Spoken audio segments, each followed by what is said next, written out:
Hello everyone, I'm Tom Carnes. Have the honor of being your mayor of the city of Lincoln Park. With me today I have Jeff Day, who is the 12-year curator of the Lincoln Park Historical Museum, and of course our videographer Don Malinsky is here to record all of this. What we're going to do today is do a walking tour of the Lincoln Park Historical Museum.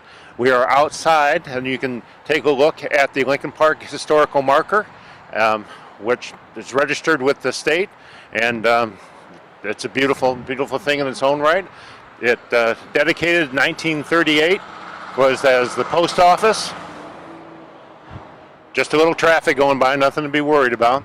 And the post office itself opened in 1939. What we have out here today, if I can get Don to pan a little bit to the left, we have the original bell from the Goodell School, which was located at Champaign and Fort Street. And we now use this on historic dates like Memorial Day and Veterans Day to ring for those that in honor of their service. And also at the bottom of inside of this brick location, there's a time capsule that was dedicated in October of 1999 and then sealed January 1st, 2000. So come January 1st, 2100, I would think that this would be opened up with some artifacts that weren't historic at the time that we put them in, but will be afterwards with much fanfare. Again, we have Jeff Day right next to me here, who is the curator that as we'll be walking through here. But before we go inside, I want you to pay attention to the brick pavers that we hear. It started as in honor of the city's 90th birthday.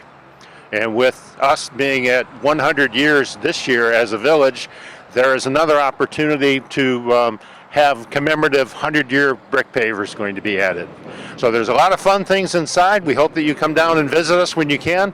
And thank you.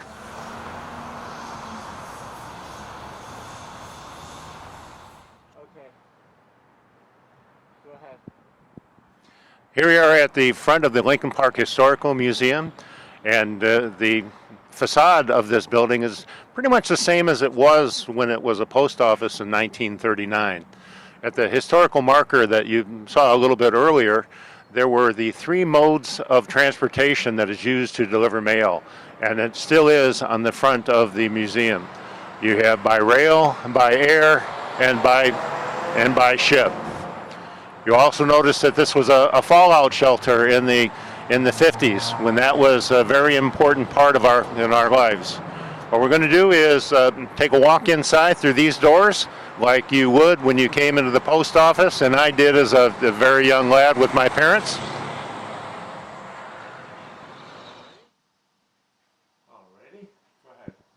Here we are at the vestibule of the front entrance, and everywhere you turn in the museum there's little artifacts that have a little fun to it. I don't know that they recommend everybody to ring the bell when they come in, but I certainly do. And this is the church bell from Dix Avenue Methodist Church that's been here for a little bit.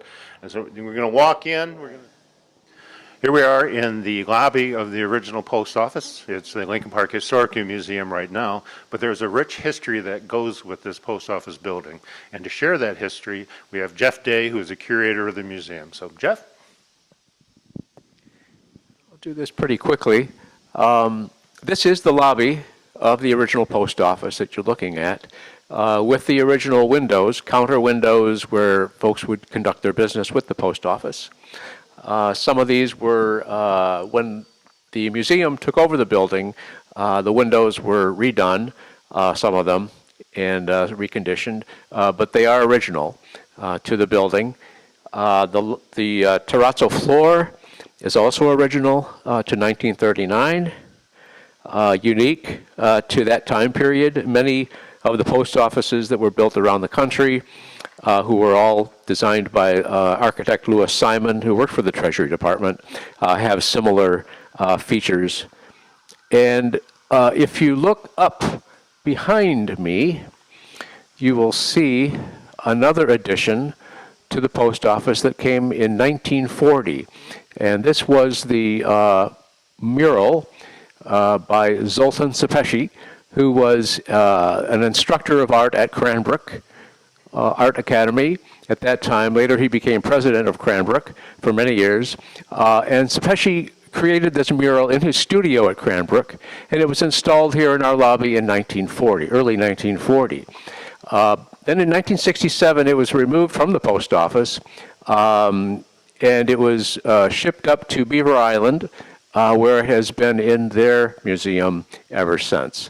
Last year, it was restored at a studio here in Detroit, and at that time, we had two photographs, more than two actually, taken of the restored mural, and this is a reproduction of the mural that you see. It's a full-size reproduction that we've had recently installed here in the museum. So Jeff, this is a very true to the original because so the same size, and the mural has been restored by Beaver, and this is a true representation of it being restored. Yes. Color for color. Now, I understand that as a part of the New Deal in the 30s, that when post offices were done throughout the country, that they would commission a work of art to be included in each one. Yes, you'll find murals in a lot of these post offices that were built at the same time back in the 1930s. And certainly in Michigan itself probably has yes. several dozen. So, and if you can't get up to Beaver Island, the next best thing is going to be to come to our museum here and see what it was like when it opened its doors back in 1939. Absolutely.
If you're interested to come down here and try, as I did, would probably be a little bit better than I did on the player piano.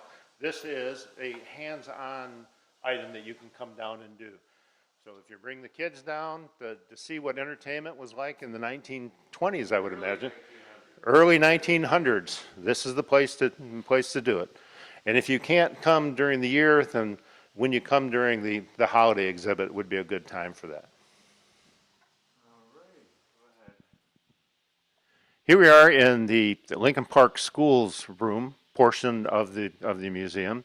I was a product of the Lincoln Park School system, went through K through high school, graduated, and everybody remembers the 30 days has September, April, June, and November. All the rest have 31, except February alone, which has 28, and that has been ingrained to all of us through the years. Also, a teacher that I had at Huff Junior High would start his classes with "History is the chronological record of human events." And he ingrained that into all of us, and it's as true today as it was then. Hence the museum that we're part of here. Now there's little things bits of history that not everybody realize and know about. You have a school blast that had taken place after the high school was opened, in which 2 people tragically were killed. The story of that goes, you have examples of class rings dating back to, well, 1937, it looks like, that people have donated. Just any number of wonderful things. The high school letters that you had, different photographs of the various teams, and even the buildings. At the Huff Junior High, where I went to school for junior high, you know you're getting old when your buildings that you attended as a schoolboy have been taken down and destroyed. But there's a lot of little history things in here, and I hope you come down and take a look at each and every one of them. And it may bring back some memories of your childhood when you went to school, or when your parents or grandparents were going to school here.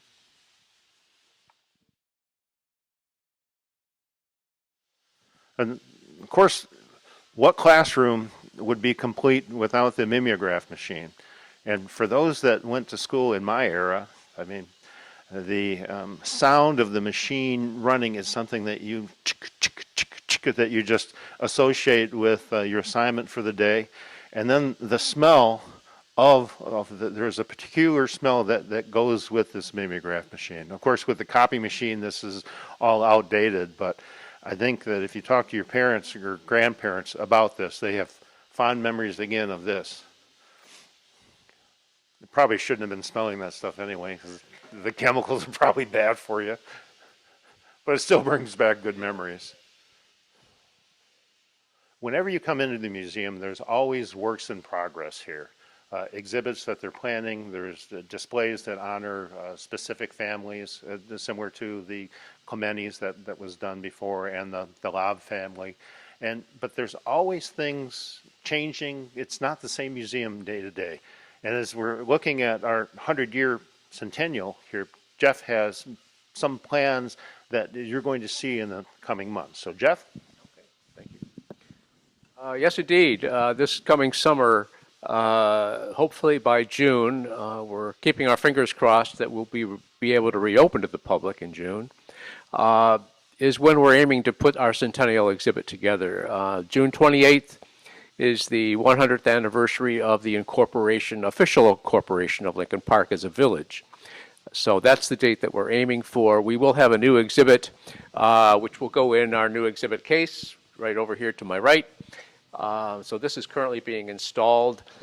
We also, over the past years, have had special exhibits on the rock group, the MC5. We've had Bill Morrison, the illustrator, an exhibit for him, also for the actor Lynn Osborne, who originally came from Lincoln Park and acted in Hollywood for about 10 years before his death. These are major exhibits we've had that have been morphed into smaller permanent exhibits. So when you come to visit, you will see representations of these artists and actors and what they accomplished in their lifetimes. And still, some of them are still working today, like Bill. Here we are in the main part of the museum, and a big part of the main part is the military presentation. We have artifacts from the First World War, the Second World War, Vietnam, Korea, and everything after that. I wanted to point out a specific item because I've had the pleasure of meeting Gerald Blessing, who was a medic during the Vietnam War.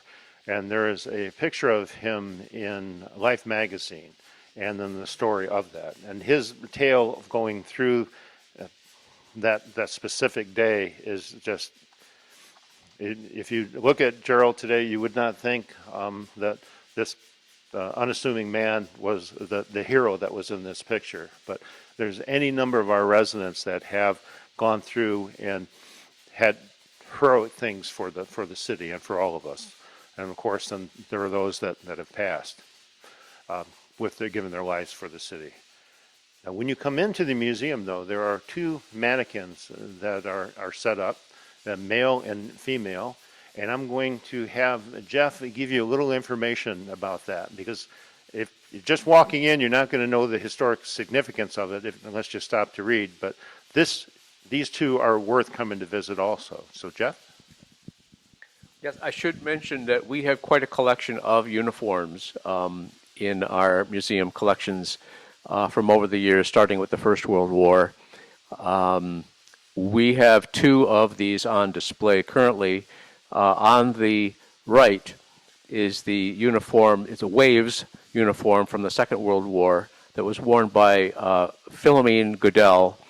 Later she was married to Walter Meixner, and but her maiden name was Goodell, and which is a familiar name to us here in Lincoln Park. She was the daughter of Mark Goodell, who was the first village president in 1921. Philomene, as I mentioned, served in the Waves during the Second World War.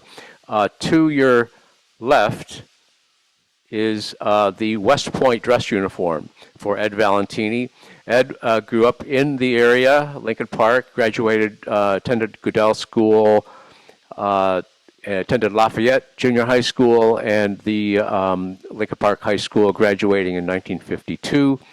He won an appointment to West Point that year, which he attended until he graduated in 1956. Later, he served in the Air Force, actually, until he retired as a lieutenant colonel in 1981. So we have Ed's dress uniform from his years at West Point.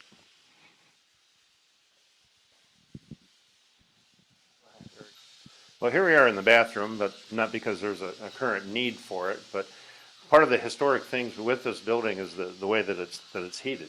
You may be hearing about the clanging and the banging and the hissing that's going on, but we have the radiators that run throughout the building, and this is the way that it was heated back in 1939, and it's the way that it is still heated.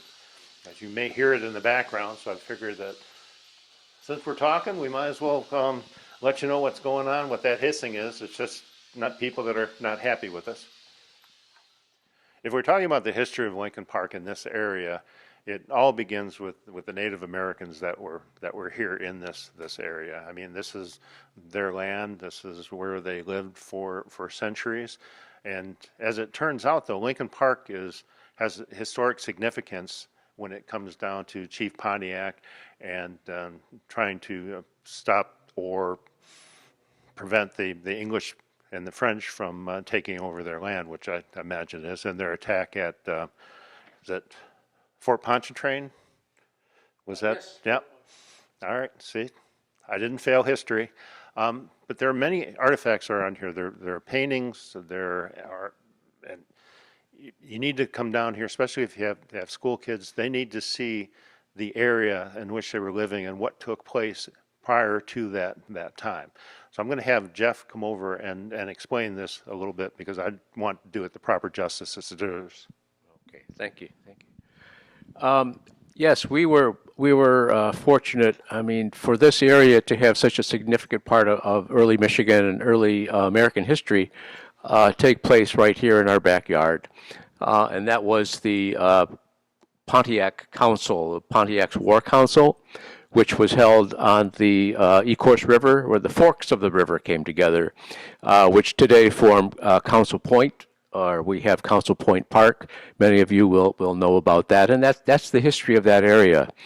That took place on April 27th of 1763, and that is really what led to Pontiac being famous. That event, which led to the wars against the British forts across the Great Lakes area during that year of 1763. So it all began right here at that council. You'll see here a painting of representational painting of that time period. And this, again, as I mentioned, was in 1763. And in 2013, just a few years ago, we were able to commemorate the 250th anniversary of the Pontiac Council. And so we applied to the state of Michigan with help from several local Native tribes, also with help of Wayne County and the city of Lincoln Park and our own historical society. And we were able to acquire a historical marker from the state of Michigan that was dedicated on April 27th of 2013. It was a special event. We had members of many local Native organizations in attendance, from the Wyandots to the Ojibwe, came from the Mount Pleasant area, some of which are part of Pontiac's family descendants. So it was a special event, and we were really pleased to have it take place here in Lincoln Park, of course. This painting of Pontiac by Sam Agnello is one of three that Sam created back in the 1970s for the first museum. This is not the original museum where we are today. The first museum was located in the back of the public library, which opened in 1972. So these three paintings, one of which is of Pontiac, one of which shows the original ribbon farms created right outside of Fort Pontchartrain, and that is where the French settled and had their farm areas, farmlands, surrounded by villages of the Potawatomi, of the Wyandotte, and the Odawa. And then the third painting shows the downtown area of Lincoln Park in the 1920s, just as Lincoln Park was becoming developed. You'll see the State Savings Bank on the corner of Fort and State Street. That is, State Savings Bank is where the Walgreens pharmacy is today. And down in the distance, you will see a big factory, and that was the Rouge plant. The Rouge plant is really what gave birth to this area. Many of you know or probably are descended from men who worked at the Rouge plant. A lot of these men that came here in the 20s when this community was first formed worked for Henry Ford over there at the plant. Yep. So Jeff, where's this go? Go ahead. From 1939 to 1991, this was the United States Post Office for the city of Lincoln Park. In 91, it closed. Then it became the museum in 93.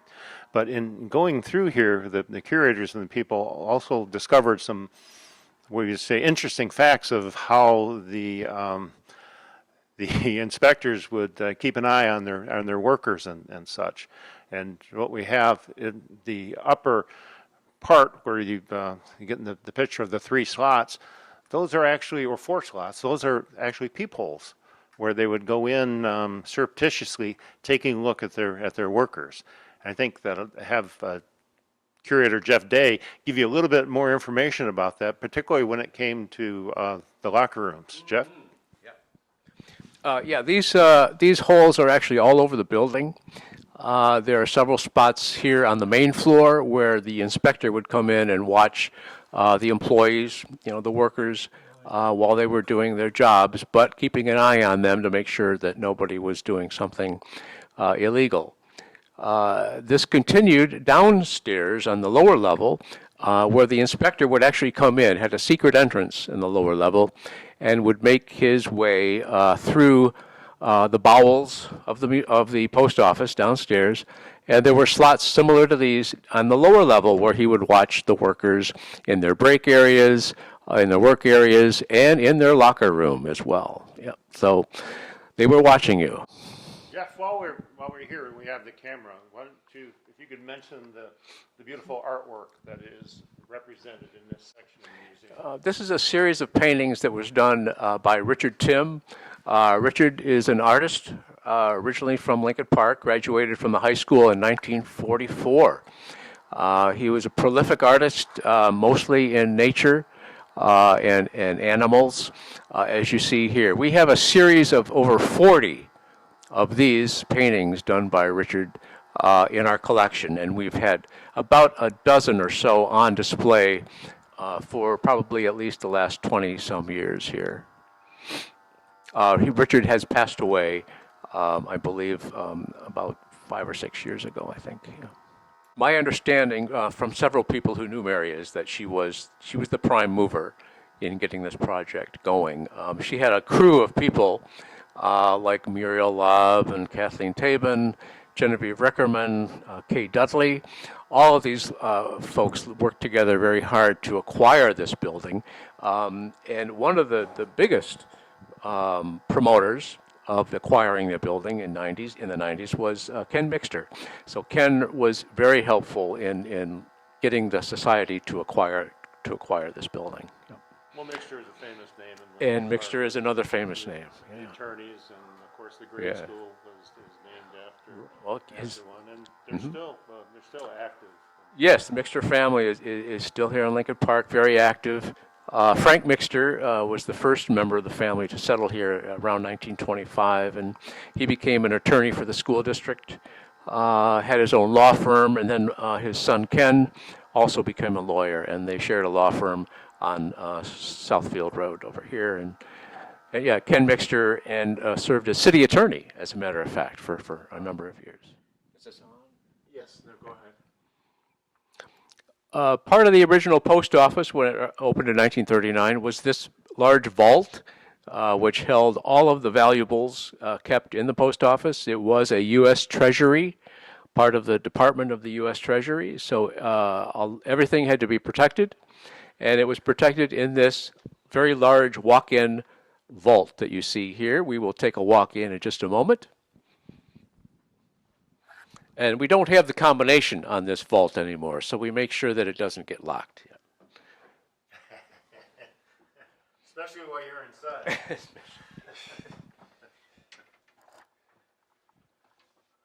Today, we don't keep a lot of monetary valuables in here, or treasury bonds, or that sort of thing. We keep our clothing. A lot of our clothing, our uniforms that I mentioned earlier, are kept here in the vault today. So what you see, we have a lot of things hanging up on racks along the side, and we also have some clothing stored in boxes.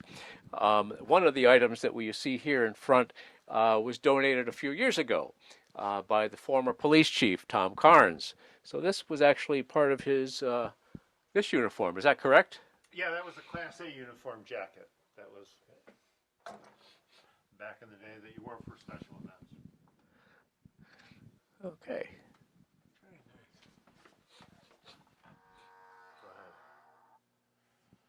And we were talking the historical significance of Council Point and the Native Americans that were living there. I had a question for Jeff whether there were a lot of artifacts that were being turned in and found on a daily basis, or people going in and checking. And sadly, that is not the case, although I'm sure that there are some there.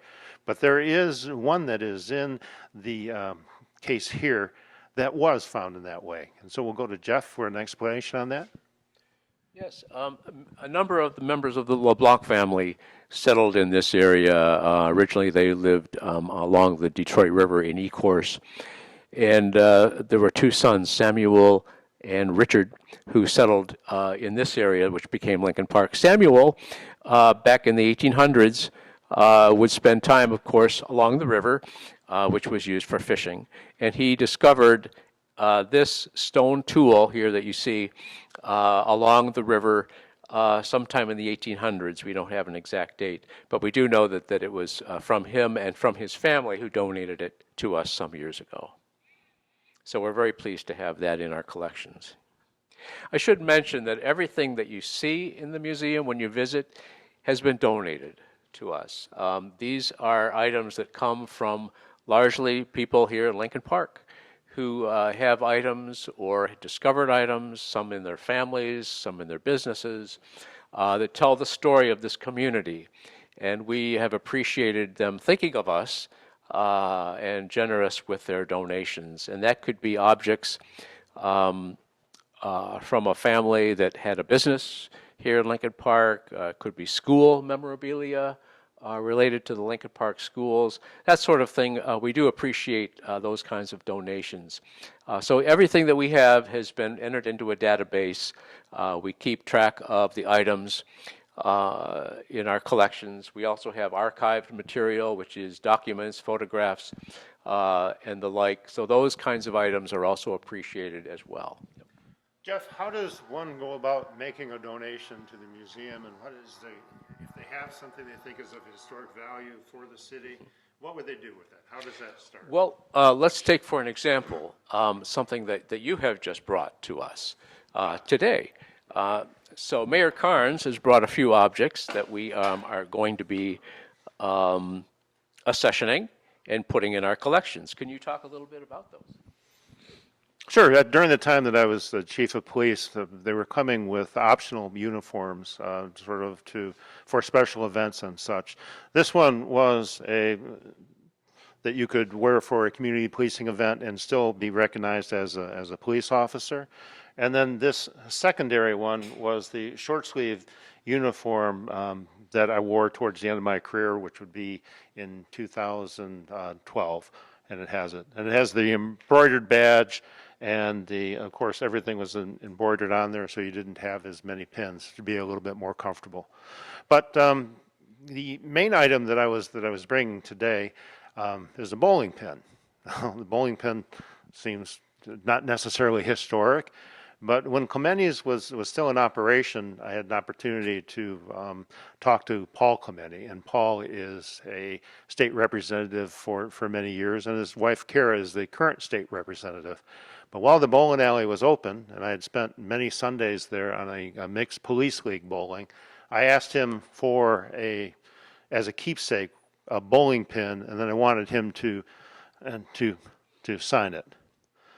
Now, since Clementi's is no longer for several years now, bowling pins from there are, I think, few and hard to find. And I thought that this would be a fitting place with Paul's signature on here, and remembrance of a place that we loved but is no longer with us. We're also looking for a menu from Clementi's. Anybody has one. But yes, the mayor is correct. We do take objects just like this. This helps to tell the story of Lincoln Park, absolutely. Clementi's was an important part of this community for 80 years. It served as when it first opened in 1930, it was a billiard hall because, of course, that was during Prohibition. So there was no liquor legal at that time. So it became a billiard hall. And then in 1933, when Prohibition was repealed, it was one of the first liquor licenses issued in this community went to Clementi's, and it became a bar, and later on a restaurant, and of course a bowling alley was added in the 1940s. So you're talking about the liquor license. A little bit of history with that is that how you'd go, they had a 6-lane bowling alley, and then they had a little vestibule area that would connect it with the bar, and then the restaurant was behind it. The liquor laws at the particular time meant that you could have a beer or alcoholic beverage in the bar itself, and you could have it in the vestibule, but it could not go into the bowling alley. So if you were bowling, you could not drink in there. You'd have to go to the bar, get your drink, and it would be in the vestibule. So in between frames, you'd always have to run back and forth. If was that way up until it closed? it was that way up until the very end. I did not know that. So that's how you got your exercise during the day.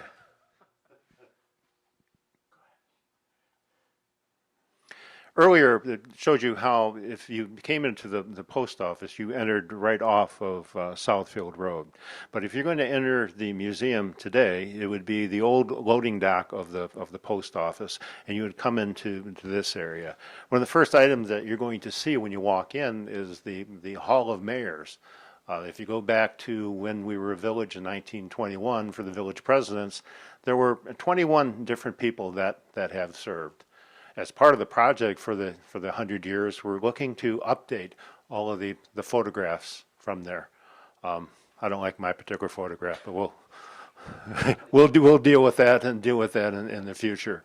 But just to look back, and then it has a time period from when they were there, and I mean, I have Max Shebold is here. I have fond memories of that because Max, when I attained the rank of Eagle Scout, gave me a proclamation, and it was the first notice that I had from any dignitary, and I still have it to that day. So, and I just think of all of the good that these folks have done for the city over the course of the years.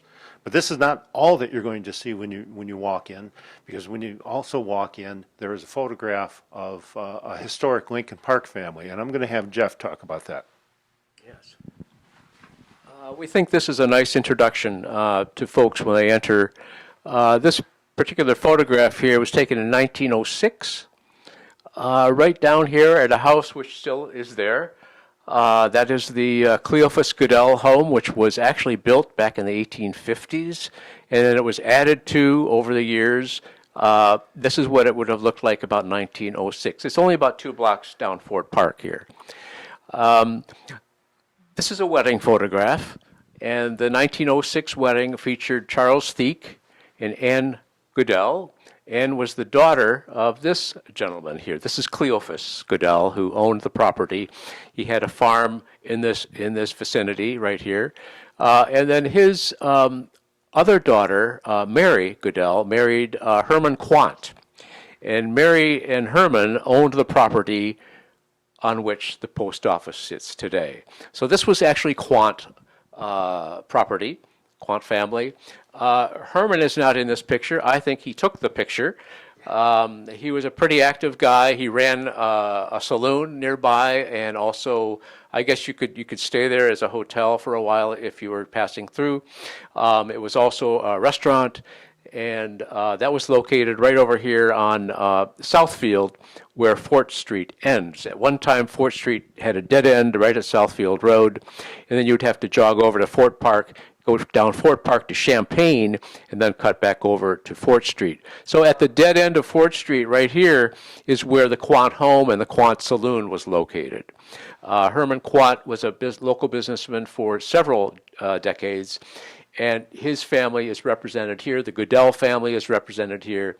The Thieck family, the Raup family, the LeBlanc family, just about any family that lived in this vicinity in 1900 is represented in this photograph. So it's a real treasure for us to have this. And they're also represented in the names of the streets around here, whether it be Cleophas and Philomene, and of course you have Quant Park, and you have so putting faces with names. That's great. Okay. You have Dunkirk 6 4300.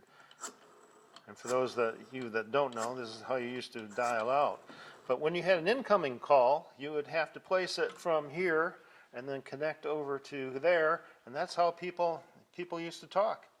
And this is it's high tech for the day, and it lasted for many different years. But it's a far cry from what we have today. I like my headset.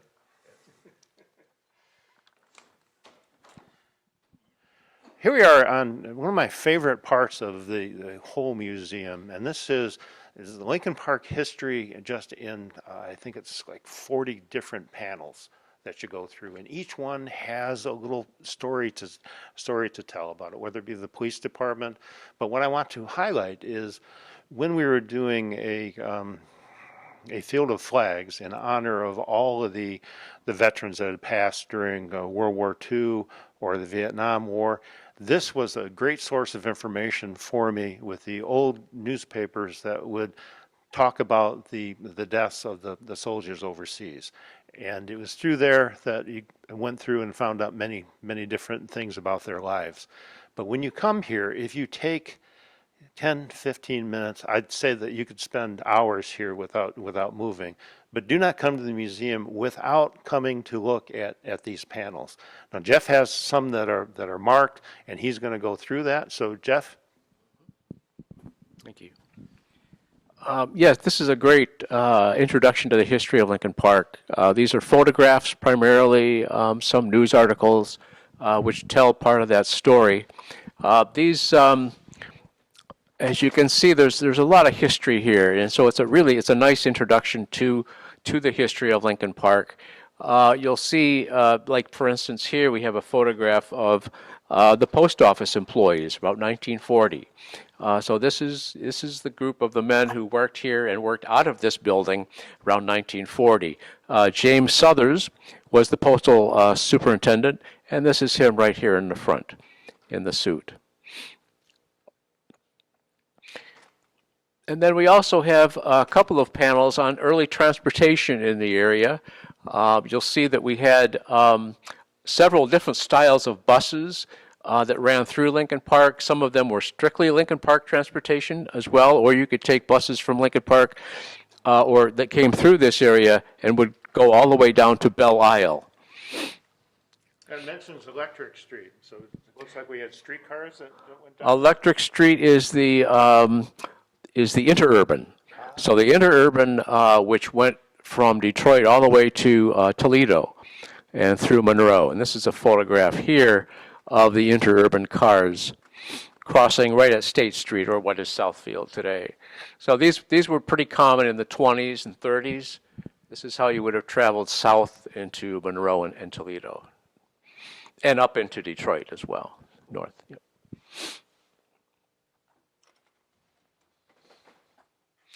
Here's some of the early businesses. The Schoenfeld Dairy Bar here from 1921. Some of the original schools photographs. The Stroig School, which was only around up until about 1927. It was taken down that year when the widening of Fort Street took place. The school, this is the original one-room schoolhouse. Next to it was a two-story brick building that became the new school, and that was in 1921. So the new school only lasted about 6 years before it was taken down. I see that you have here, which not everybody knows about, this paper that it's to vote no on annexation. And this is when Lincoln Park was going to be taken over by Detroit. There were actually 3 different votes on annexation in the 1920s. It was a very hot button issue. Once Lincoln Park became a city, in 25, this was one of the biggest issues in the city of Lincoln Park. From between 25 and 29, there were 3 different votes, and they all failed to be annexed to Detroit. It was controversial. There were different newspapers published that had different sides of view, and so they were everybody was sort of against everybody else. It was not a good time, not a fun time. This is I mentioned Herman Quant earlier. This is Herman here, and Mary Goodell Quant, his wife. They're the ones that actually owned this property here, where the post office was, and also where the city hall was built. And this house that is right there, the photograph here, that home is still standing. Yes, it's right down on Fort Park, about maybe 300 yards from here, maybe, if that. Yep, that house was moved from its original location.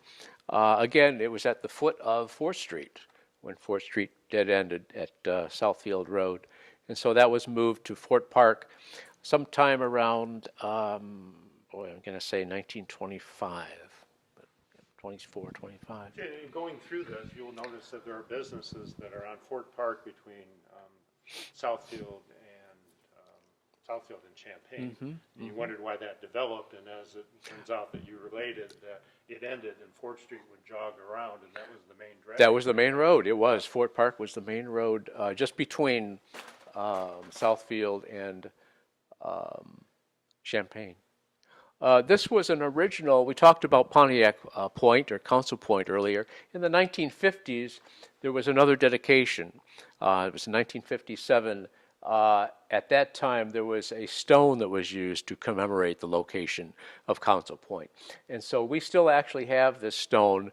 It's been moved to Council Point, and it's near where the marker is today, the historical marker. When was that this done? This was done in 57, I think, about 1957.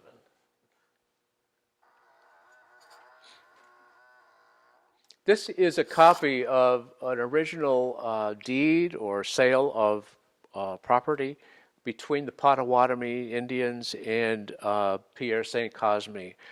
Pierre St Cosmi was the first American or Englishman to own, not actually, he was a Frenchman, but he was the first one to own the property after the Native Americans. So they sold him a lot of this area, like between Ecorse River and almost up to the Rouge River, between the Detroit River and Park is today.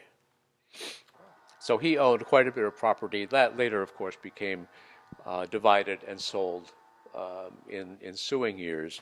But is there any idea what the selling price was? The selling price was for love and affection. That's what it was. Yeah. Okay. Yeah, it was for love and affection. Yeah.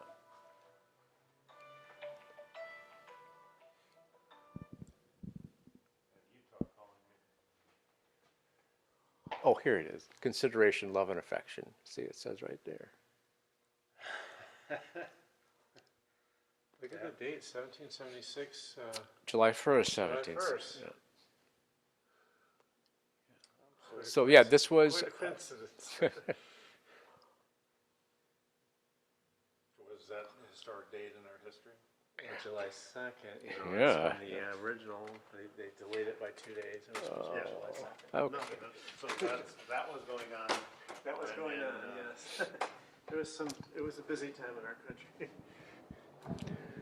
Oh, this is nice. This shows a number of the businesses that are long-standing businesses in Lincoln Park. Many of these, of course, are no longer around. You'll see that some of them are highlighted. We talked about, Chiarelli's Market, which is still right down here on Fort Park, is now Los Arcos Market. The Knock Flower Shop is still there, but it's called Flowers by Lob today. It was originally founded by Clinton Knock in the 1920s, 1929 it opened, and then it stayed in that family for several generations. And many of you know it today, of course, as Flowers by Lob. The Mellis Newspapers building, which is gone now. The Mellis Newspapers were headquartered here in Lincoln Park for many, many years. Clementi's Restaurant, which we mentioned earlier. The Mixter Law Firm, which we talked about earlier. The old Security Bank, which sits on the corner of O'Connor and Fort Street. Building is still there, but in a different use. It's in a different use, yeah.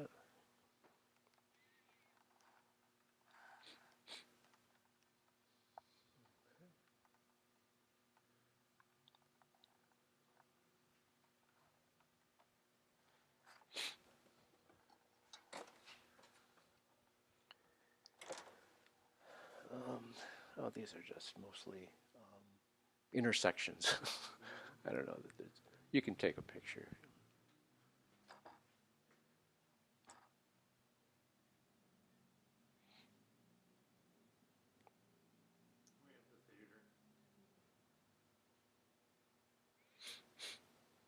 Oh, yeah, I see it. Theater building. That used to be The median parking. median parking. Yeah.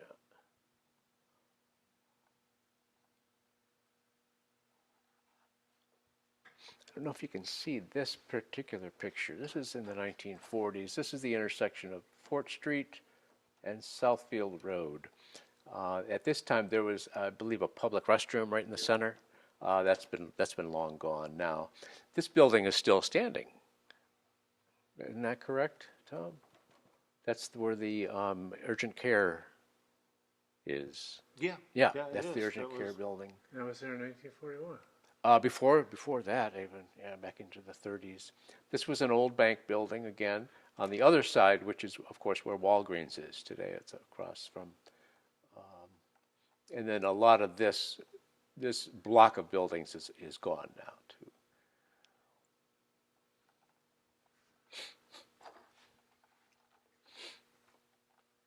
And this, we did talk a little bit about Goodell School, I know. On the bell. Yeah, and this is actually a class roster from 1926, I believe. We were lucky enough to collect a few things from Goodell in the years after it closed. But this gives you a very detailed overview of the students who attended the school in 1926.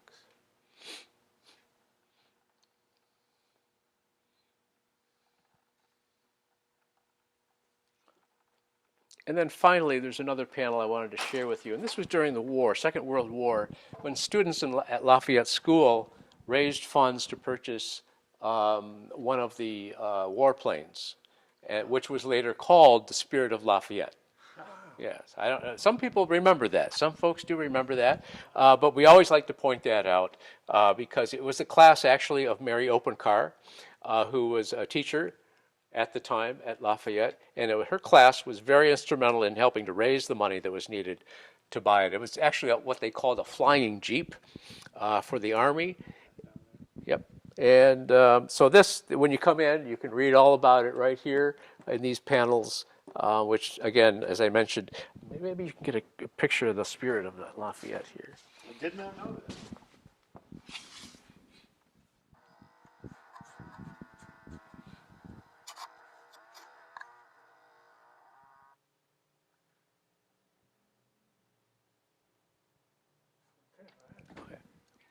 This is a nice feature that we've put together in the museum. This is a map of 1876 of Ecorse Township. This area was not yet Lincoln Park. As you know, we were part of Ecorse Township, which extended from the Detroit River all the way over to where Taylor Township is, on the other side of Allen Road. These colors that you see filled in are representative of the communities that lived in this area. For instance, the beige color, those are all the French American families. The French settled here first back in the 1700s, and they stayed in this area, as you can see, well into the 1870s. And even today, we have a number of descendants that still live in Lincoln Park who are descended from the original French American and French Canadian families. So those are the beige areas. The green areas in this map are the German immigrants that came here in the mid-1800s and settled and built their farms alongside the French. The blue sections is the Goodell family, which I mentioned earlier. And the Goodells were probably the first English-speaking peoples here around 1800. They came from New York State, and Elijah Goodell and his family, and then, of course, in subsequent generations, there were more of them. So they all had property along this area. And so the Goodell family, which Cleophas, who I mentioned that lived in this area, had a farm here. This was his property right here. The first Goodell School, the one-room school, was located on Goodell property. And then the other color that we have on here is the LeBlanc family, and that's the yellow. The LeBlanc family, which again was part of the French Canadian community, but the LeBlancs themselves had quite a bit of property among the many branches of that family. So those are all represented here in this sort of color coding effort that we put together. Jeff, you have it to where the date of this is 1876, and we were just looking at St. Cosmi got the property deeded from the original Native Americans. A year, 100 years before. So this is what our community looked like at the first 100 years. 100 years, after, yes. Good point. Yeah, 100 years. Yeah, this would have been the centennial year, too, of the United States. Yeah, it was 1876. So 100 years. This is the growth that took place during that time, and of course we know what it looks like now today. It looks a lot different. Yes. Yeah, yeah. And when you're in the museum, there are certain displays that are permanent displays, and others that move from time to time. But the focal point when you come in from the door should be this this area right here, because this is where the recent acquisitions are. This is where the special presentations will be, and we have several artifacts here that are what we call the recent acquisitions. And as you get a look at that, we're going to bring in Jeff, and he can explain what's going on with these. Jeff? Yeah, this is our current exhibit, which is also an online exhibit. We're starting to do virtual exhibits because the museum is still closed to the public.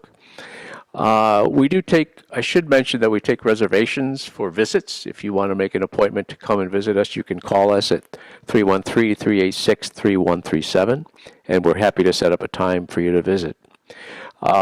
These are recent acquisitions here, and also some things that we found in storage that we didn't know we had when we were cleaning over the last year or so. So you'll find a mixture of items. The lithograph of Abraham Lincoln was actually donated to us about 1.5 years ago by George Guth. George was a longtime educator and historian in the Downriver area, and he was very kind in donating that to us. We also have in the back there, you see a photograph of the Lincoln Park basketball team from 1928 and 29. That was a photograph that we located in storage last year that we didn't know we had. So we've put that here in the case. You'll also notice a couple of bottles in there, unopened bottles. One of them is grape juice from the 1940s that was homemade, and we found that in storage. we didn't know we had. And also the Coke bottle from about it was wrapped in newspaper, dated like 1991. So we think that could be from the year that it was put in our collections. What about this beautiful woman that is Yes. right here? Oh, boy, let me see what that is. I have all of these listed here, so if you do come in, or if you check out the virtual exhibit on our website, you can see that we have all of these texts to share with you on what these are. The framed oval portrait is an unidentified young woman from the late 1800s or right around 1900, and this was discovered in a home on Marquise by the owner of the home. Found it in the house still. In 2019, that came to us from Daniel Reyna. So he has a home on Marquise, and he found that in the house, and now it's in our collection. We do not know who the woman is. I see you have a steel penny here, too. I imagine that's what that is. That came to us, yes. Let me see if I can find that. Yes, Kevin and Anthony Lawson donated that to us in 2019. They're Lincoln Park residents. The steel penny was minted for only 1 year during the war, Second World War, to have more copper available for bullets for the war effort. So they donated that to us. You have another photograph of the police department. We have two. You have obviously the group photograph of the department at the time, but the one that you have in here on the motorcycles themselves are two historic figures in Lincoln Park. They are. Floyd Creighton, who was the longest serving chief of police, that he served from, I think it was 1932 to 1960, 61, right around that time period. And then you have Preston Tucker, which is right next to him here. And of course, Preston had the Preston auto car, which would, yeah, we'll talk about that in just a little bit. But just interesting that we have two of our famous presidents right there on the motorcycles. Now we had motorcycles for a period of time, and then the police department brought them back, circa maybe 1999, 98, to where we had the motorcycles for 10 years again, and then we no longer have them. But it's a great photo. It is a good photo. And what's this device over here in the corner? That's a popcorn. Popcorn maker. Yes. We that actually has an accession number on it. It came to us. They didn't use microwaves? No, they don't, but it is electric. It's electric. So you didn't have to have a stove necessarily. You didn't have to pop it on the stove. You could just plug it into an electric outlet in your house and put some oil in the bottom of that thing. And yes, that is a popcorn popper. Convenient for the time. This is a selection of Native American tools and arrowheads that came to us from Doris Blessing. Doris is a member of our Historical Society. She has been also very generous with making donations to us from her family. Her husband's family, the Blessing family, is descended from local Potawatomi Native Americans who live down in the area around Monroe. And so these items came from her family to us. We also have an old coin changer there for if you were a newsboy or a news deliverer back in the 60s, 70s. You probably carried one of those things around with you to give change to your customers. Very nice. Is there any plans for what the next exhibit's going to be in here? Have you discussed Yes, that? we're going to have some of our centennial exhibit, although most of it will be in the new case.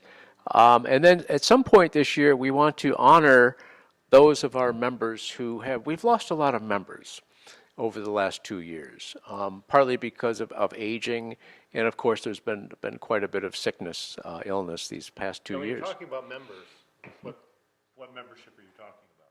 Oh, the Historical Society has a membership program, and we'd be happy to talk to anybody about our memberships. They can contact us here by phoning us at 313-386-3137, or we do have an email address, which is lpmuseum tuckermuseum@gmail.com.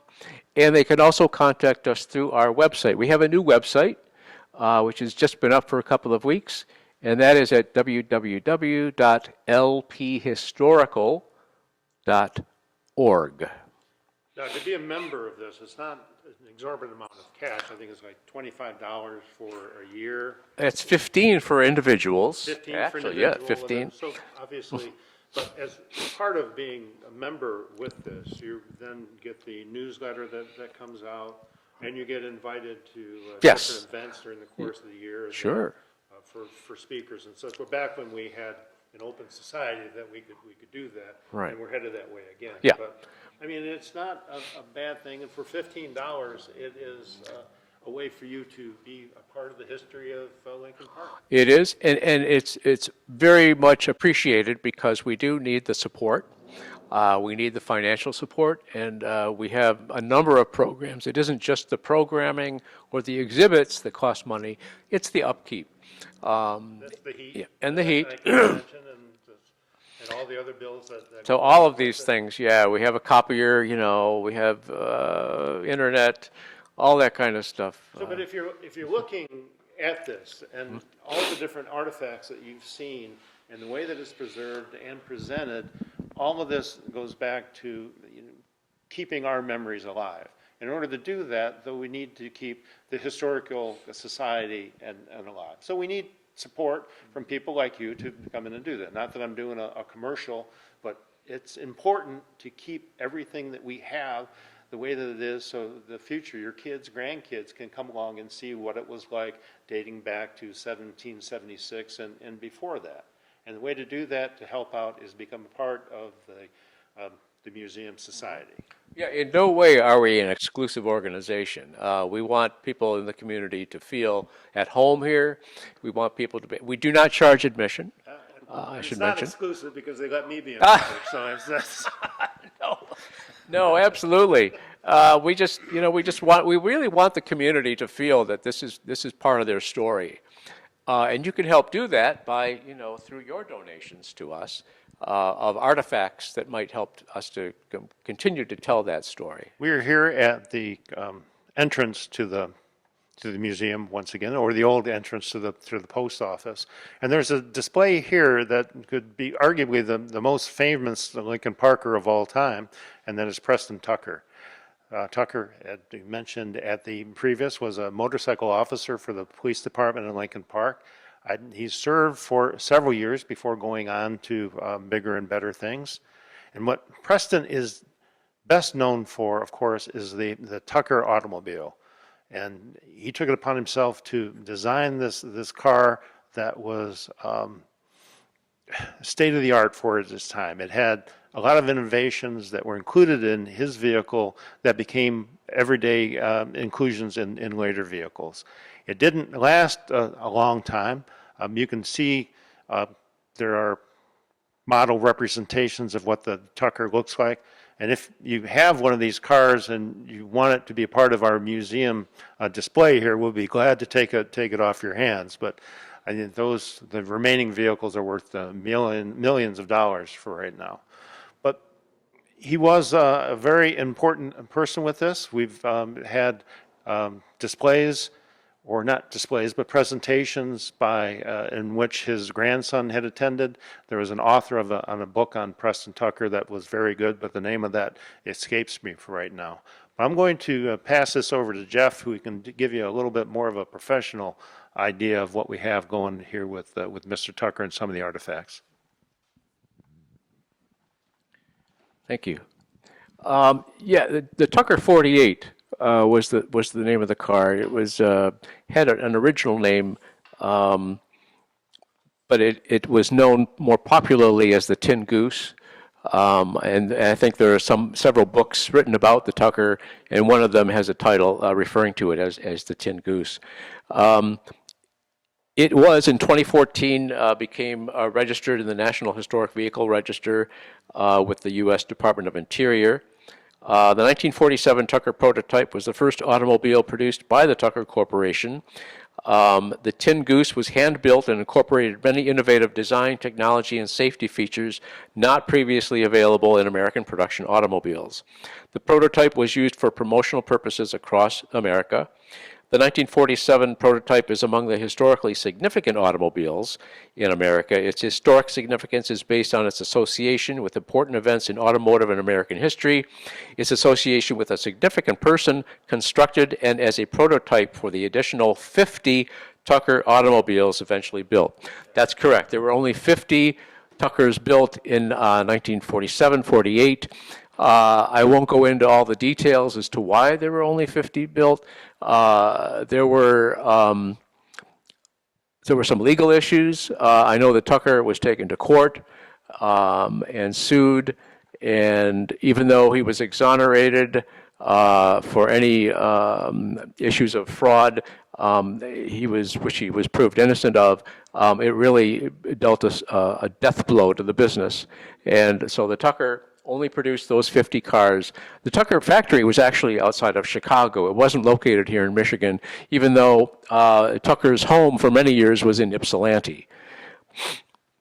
And he passed relatively early, too. He was still in his 50s, yes, when he died.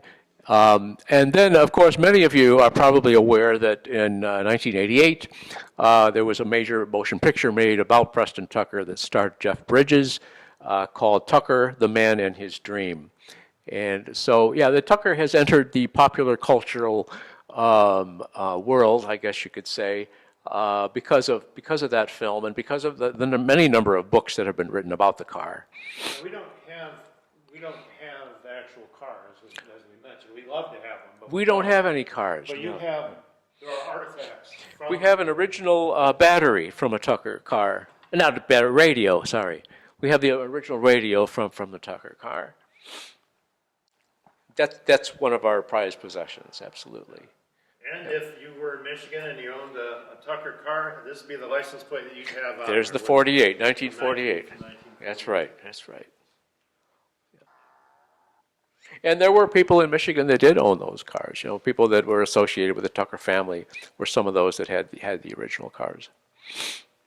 But being from Lincoln Park, there are probably families that are out there that might have had correspondence with Preston Tucker, the family. His mom was a school teacher. Yes, at that's Lafayette. Correct. Yep. So there's connections all throughout the town. So we're talking about people that donated things. So there could be in your parents' artifacts, it could be a letter from Preston or some other things. And those are the types of things that we're looking for. We have been blessed in that regard by donations from the family. Certainly one of our current members, longtime members, who lives in Allen Park is a member of their extended, the Tucker family. Very good. Now, we're going to move from here to what used to be the manager's office? The postmaster's office. So here we are outside of the office that, and forgive me, Jeff, it was the manager's office, postmaster's office, and in past times, after it being postmaster's office, it was also the home of the Lincoln Park Chamber of Commerce. I know that, but we're outside of that, and we have the MC5 exhibit. We're getting ready to kick out the jams, and we'll just leave it at that. But we had Dennis Thompson. We had a very nice presentation a couple of years ago with that, but there's artifacts here. I'm mentioning this is because we're now going to walk into Gary Grimshaw's area, and it's like walking back from 2021, going back to 1968, 1970 era here as we go in. And we are fortunate to have such an extended display of the things that were in his office, things that he was working on, and his artwork. It is very impressive when you walk back in here because it takes you back. I know that Jeff and I are from that era. You can say when these were going on in the late 60s and the 70s. But I'm going to turn it over to Jeff, and he can relate on this. Thank you. Yes, one half of this room is devoted to Gary Grimshaw, who was a fellow from Lincoln Park. He graduated from high school, believe in 63, entered the Navy for a couple of years, and then came back to the area in 1966. It was soon after he returned that he met up with an old high school friend of his named Bob Derminer. We know Bob Derminer better as the name Rob Tyner of the MC5. And so Gary became associated with the MC5 band, and he did the very first poster for their concert on the opening night of the Grandy Ballroom. And if you turn back this way, on this side, which is the MC5 side of the room, you'll see this is a reproduction lithograph of the very first Seagull poster, which is known as. Tell us a little bit about the Grandy Ballroom. Uncle Russ Gibb opened the Grandy Ballroom in 1966. It was around for about 6 or 7 years, I think.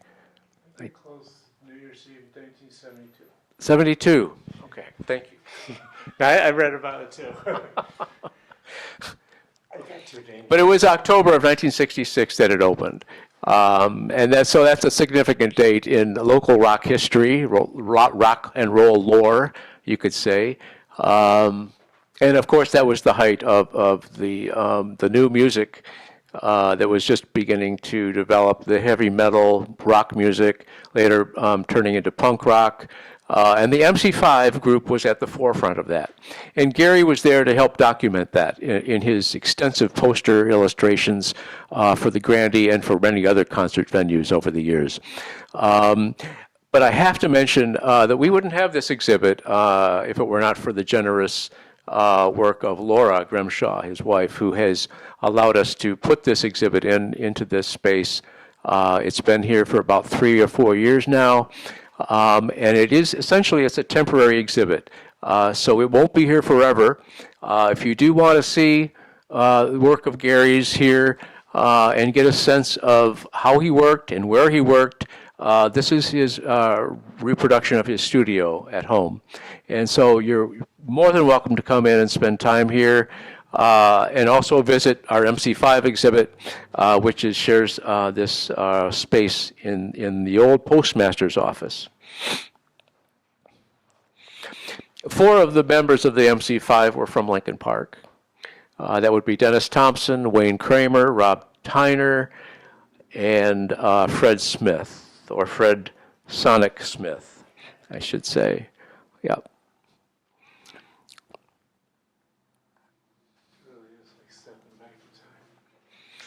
It's a trip back to the 60s, indeed. Yeah.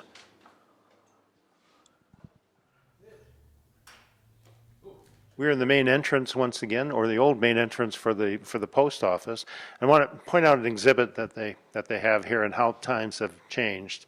You have the old fire department fire alarm system or call box thing that they would have, alarm boxes, where you'd pull that and it would tell you that there was a fire. Of course, this predates the use of the phone or the 911 system and such. And then with that, this is where all the fire alarm boxes were that they could go to and would be able to notify the fire department. Then you look at the police call box, which you didn't have radios at the particular time. They would go in and the officers would check in with a key and open up these boxes here. And that would be how that they would communicate with everyone. A completely different world than we're used to.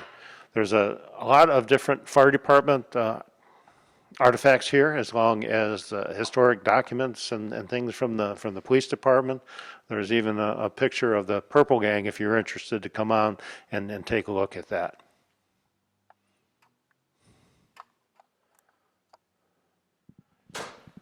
No trip or visit to any museum would be complete until you've been to the museum store.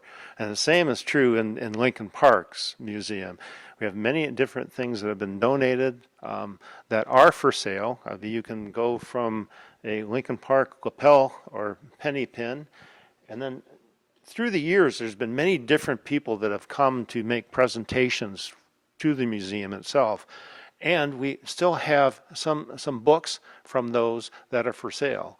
Now we mentioned the Space Patrol, that was for, what was Lynn Osborne, that is still there. You have some, of course, the Lincoln Park book, that the history that was done a couple years ago.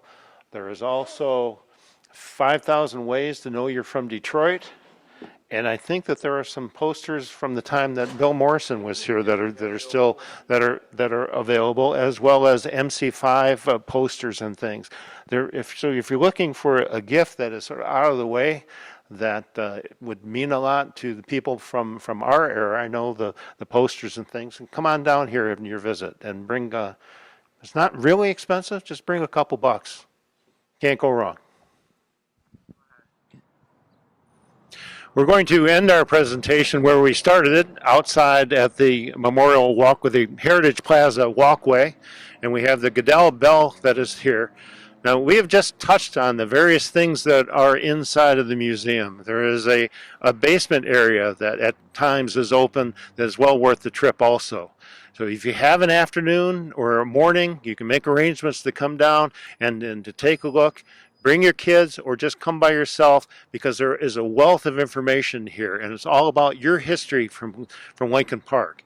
Now we have the Goodell Bell that we ring on special occasions, as we mentioned, to honor the veterans and those that have served. And we're going to end our presentation today with the ringing of the bell. So we're going to have the Jeff Day, our 12-year curator for the Lincoln Park Historic Museum, and is going to ring the bell for us, and we hope to see you here very soon.